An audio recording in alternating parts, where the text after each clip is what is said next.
There are people who never really open up, not to friends, not to family, not even to the people who care about them the most.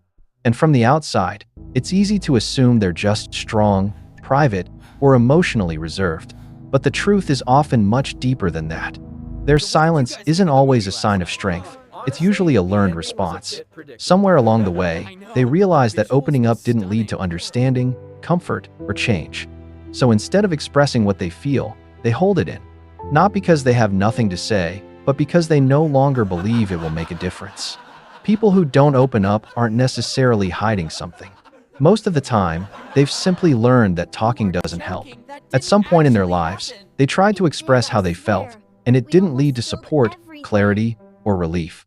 Instead, it may have led to dismissal, discomfort, or silence from others. Over time, their brain connected vulnerability with disappointment. So rather than expecting understanding, they adapted. They stopped explaining, stopped reaching out, and started handling everything on their own. For many people, this pattern starts early in life. As children or teenagers, they may have tried to express their emotions, only to be met with indifference or dismissal. Maybe the adults around them were too busy, emotionally unavailable, or simply uncomfortable dealing with feelings. Maybe they were told things like "you'll be fine," or "others have it worse," which made their struggles feel small or unimportant. Psychology refers to this as emotional invalidation when a person's feelings are ignored, minimized, or dismissed repeatedly.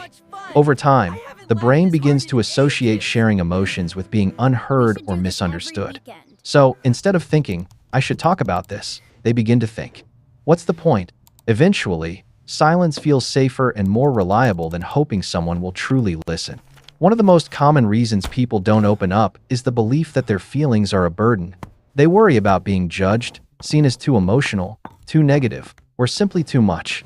So instead of sharing what they're going through, they take on the role of the strong one, the listener, the supporter, the one who always seems okay.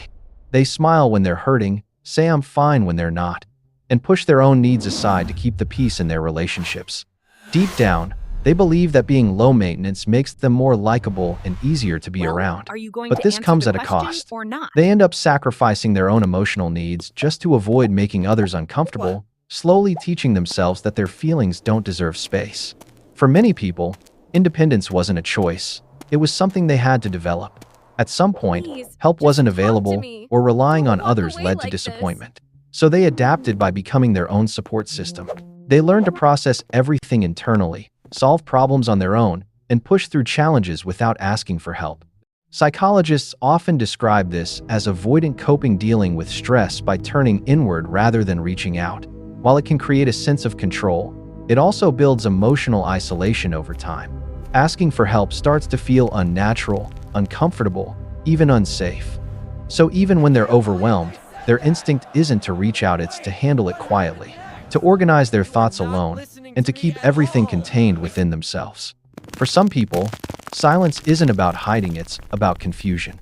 They feel overwhelmed, stressed, or emotionally off, but they can't clearly identify what they're feeling.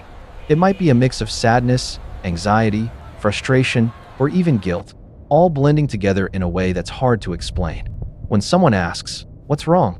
their mind goes blank, not because nothing is wrong, but because they don't have the words for it. Psychology links this to difficulty in emotional awareness, where a person struggles to label and understand their internal state. And when you can't name what you feel, expressing it becomes even harder.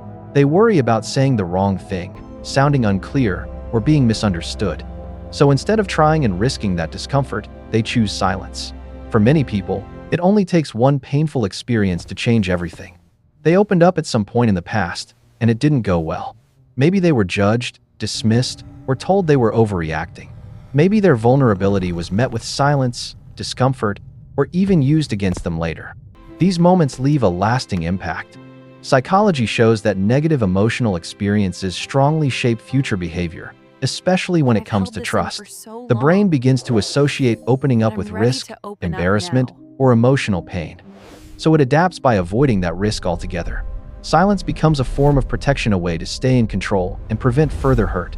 It's not that they don't want support, it's that they've learned it can come at a cost. When you put all of this together, a clearer picture starts to form. People who don't open up aren't cold, distant, or emotionally unavailable by nature. In most cases, they've simply adapted to their experiences. They've learned, over time, that relying on others didn't bring the understanding or support they needed. So, instead of continuing to hope and be disappointed, they adjusted their expectations. They stopped reaching outward and started turning inward. It's not that they don't need connection, it's that they no longer trust it to be there in a meaningful way. Their silence isn't a lack of emotion. It's a reflection of what they've been through and what they've learned to expect. While staying silent can feel safer, it often comes with hidden consequences. Over time, carrying everything alone can lead to a deep sense of loneliness, even when surrounded by people. Emotions that aren't expressed don't disappear, they build up, creating internal pressure that can turn into stress, anxiety, or emotional exhaustion. Without an outlet, it becomes harder to process experiences in a healthy way. Relationships may also suffer, not because others don't care, but because there's a lack of genuine connection. When no one truly knows what you're going through, it creates distance. What once felt like protection can slowly turn into isolation, making it harder to feel understood, supported, or emotionally close to anyone. Healing doesn't mean you have to suddenly open up to everyone or completely change who you are. It doesn't have to be dramatic or overwhelming. In fact, it can start in very small, quiet ways. Sometimes, the first step is simply being honest with yourself, acknowledging that something feels heavy, even if you don't fully understand it yet. From there, it might mean putting your feelings into words, even just in your own thoughts, or writing them down. And when you're ready, sharing a little at a time with someone you trust. Not everything, not all at once, just enough to begin. Healing isn't about forcing vulnerability. It's about slowly creating a sense of safety, both within yourself and with others. If you're someone who rarely opens up, there's nothing wrong with you. You're not a burden for having emotions, and you're not weak for needing support, especially after carrying everything on your own for so long. Being strong for years doesn't mean you're not allowed to feel tired. It doesn't mean you have to keep doing everything alone.